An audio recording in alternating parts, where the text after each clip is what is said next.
नमस्कार दोस्तों, आज मैं आपको दुर्गा सप्तशती के चौथे अध्याय की कथा सुनाने जा रही हूँ।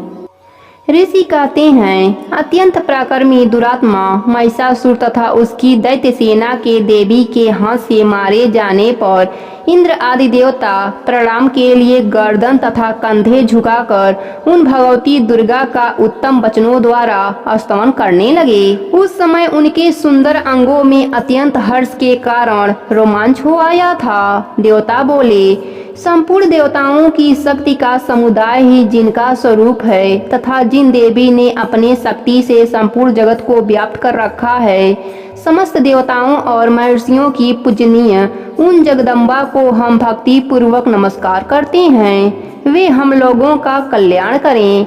जिनके अनुपम प्रभाव और बल का वर्णन करने में भगवान शेषनाग, ब्रह्मा जी तथा महादेव जी भी असमर्थ हैं, वे भगवती चंडिका संपूर्ण जगत का पालन एवं अशुभ भय का नाश करने का विचार करें।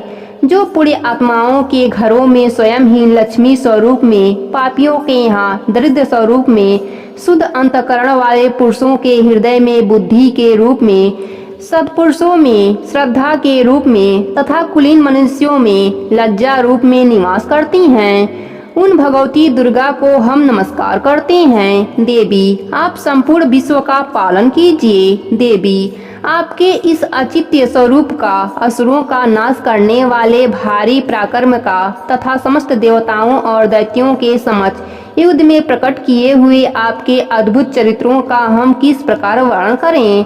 आप संपूर्ण जगत की उत्पत्ति के कारक हैं। आप में सत्वगुण, रजोगुण और तमोगुण, यह तीनों गुण मौजूद हैं, तो भी दोषों के साथ आपका सत्संग नहीं जान पड़ता। भगवान विष्णु और महादेव जी आदि देवता भी आपका पार नहीं पाते।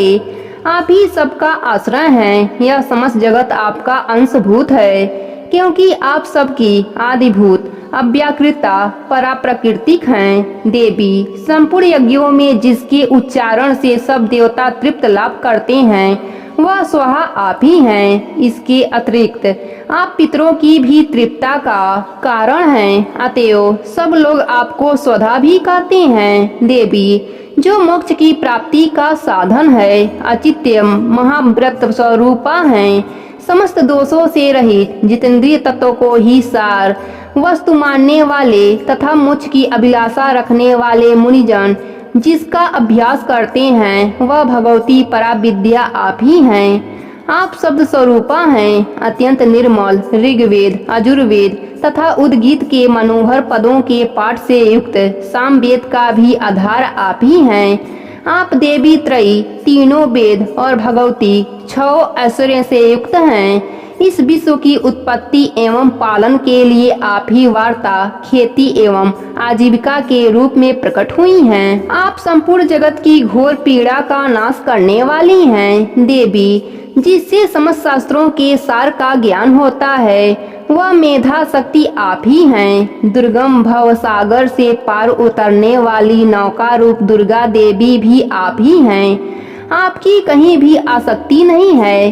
कैटभ के शत्रु भगवान विष्णु के वक्ष स्थल में एकमात्र निवास करने वाली भगवती लक्ष्मी तथा भगवान चंद्रशेखर द्वारा सम्मानित गौरी देवी भी आप ही हैं। आपका मुख मंद मुस्कान से सुशोभित, निर्मल पूर्ण चंद्रमा के बिंब का अनुकरण करने वाला और उत्तम स्वर की मनोहर क्रांति से कमनीय है, तो भी उसे देखकर महिषासुर को क्रोध हुआ और सहसा उसने उस पर प्रहार कर दिया। यह बड़े आश्चर्य की बात है। देवी, वही मुख जब क्रोध से युक्त होने पर उदय काल के चंद्रमा की भांति लाल और तनी हुई भावों के कारण विकराल हो उठा, तब उसे देखकर जो महिषासुर के प्राण तुरंत नहीं निकल गए, यह उससे भी बढ़कर आश्चर्य की बात है।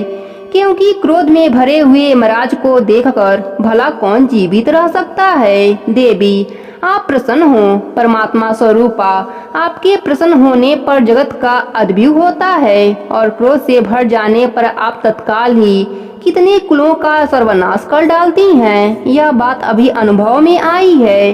क्योंकि महिषासुर की यह विशाल सेना क्षण भर में आपके कोप से नष्ट हो गई है। सदा अभ्युदय प्रदान करने वाली आप जिन पर प्रसन्न रहती हैं वे ही देश में सम्मानित हैं। उन्हीं को धन और यश की प्राप्ति होती है। उन्हीं का धर्म कभी शिथिल नहीं होता तथा वे ही अपने हिष्ट पुष्ट स्त्री पुत्र और भृत्यों के साथ धन्य मनाते हैं। देवी, आपकी ही कृपा से पुरात्मा पुरुष प्रतिदिन अत्यंत श्रद्धा पूर्वक सदा सब प्रकार के धर्मानुकूल कर्म करता है और उसके प्रभाव से स्वर्ग लोक में जाता है। इसलिए आप तीनों लोकों में निश्चय ही मनोवांछित फल देने वाली हैं। माँ दुर्गे, आप स्मरण करने पर सब प्राणियों का भय हर लेती हैं और स्वस्थ पुरुषों द्वारा चिंतन करने पर उन्हें परम कल्याणमयी बुद्धि प्रदान करती हैं। दुख, दरिद्रता और भय हरने वाली देवी, आपके सिवा दूसरा कौन है जिसका चित्त सबका उपकार करने के लिए सदा ही दरिद्र रहता है। देवी, इन राक्षसों के मारने से संसार को सुख मिले तथा यह राक्षस चिरकाल तक नरक में रहने के लिए भले ही पाप करते रहे हों, इस समय संग्राम में मृत्यु को प्राप्त होकर स्वर्ग लोक में जाएं। निश्चय ही यही सोचकर आप शत्रुओं का वध करती हैं। आप शत्रुओं पर शास्त्रों का प्रहार क्यों करती हैं? समस्त असुरों को दृष्टि मात्र से ही भस्म क्यों नहीं कर देती? इसमें भी एक रहस्य है। यह शत्रु भी हमारे शस्त्र से पवित्र होकर उत्तम लोकों में जाएं। इस प्रकार उनके प्रति भी आपका विचार अत्यंत उत्तम है। खड़ंग के तेज पुंज की भयंकर दीप्ति से तथा आपके त्रिशूल के अग्रभाग की धनीभूत प्रभा से चौधिया कर जो असुरों की आंखें फूट नहीं गई, उनमें कारण यही था कि वे मनोहर रश्मियों को युक्त चंद्रमा के समान आनंद प्रदान करने वाले आपके इस सुंदर मुख का दर्शन करते थे। देवी, आपका शील दुराचारियों के बुरे बर्ताव को दूर करने वाला है। साथ ही यह रूप ऐसा है जो कभी चिंतन में भी नहीं आ सकता और जिसकी कभी दूसरों से तुलना भी नहीं हो सकती तथा आपका बल और पराक्रम तो उन दैत्यों का भी नाश करने वाला है जो कभी देवताओं के पराक्रम को भी नष्ट कर चुके थे। इस प्रकार आपने शत्रुओं पर भी अपनी दया ही प्रकट की है। वरदायिनी देवी, आपके इस पराक्रम की किसके साथ तुलना हो सकती है तथा शत्रुओं को भय देने वाला एवं अत्यंत मनोहर ऐसा रूप भी आपके सिवा और कहाँ है?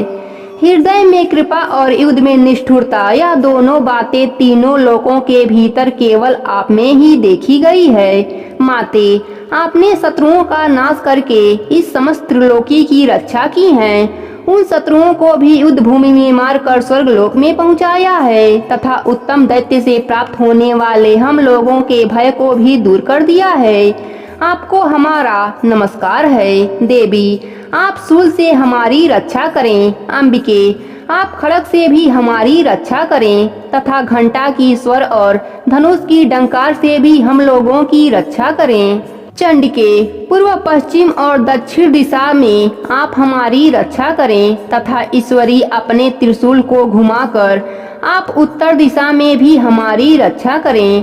तीनों लोकों में आपके जो परम सुंदर एवं अत्यंत भयंकर रूप विचरते रहते हैं उनके द्वारा भी आप हमारी तथा भूलोक की रक्षा करें। अंबिके, आपके कर पल्लव में शोभा पाने वाले खड़ंग, शूल और गदा आदि जो जो शस्त्र हों उन सब के द्वारा आप सब ओर से हम लोगों की रक्षा करें। ऋषि कहते हैं, इस प्रकार जब देवताओं ने जगत माता दुर्गा की स्तुति की और नंदन बन के दिव्य पुष्प एवं गंध चंदन आदि के द्वारा उनका पूजन किया, फिर सबने मिलकर जब भक्ति पूर्वक दिव्य धूप की सुगंध निवेदन की, तब देवी ने प्रसन्न वदन होकर प्रणाम करते हुए सब देवताओं से कहा।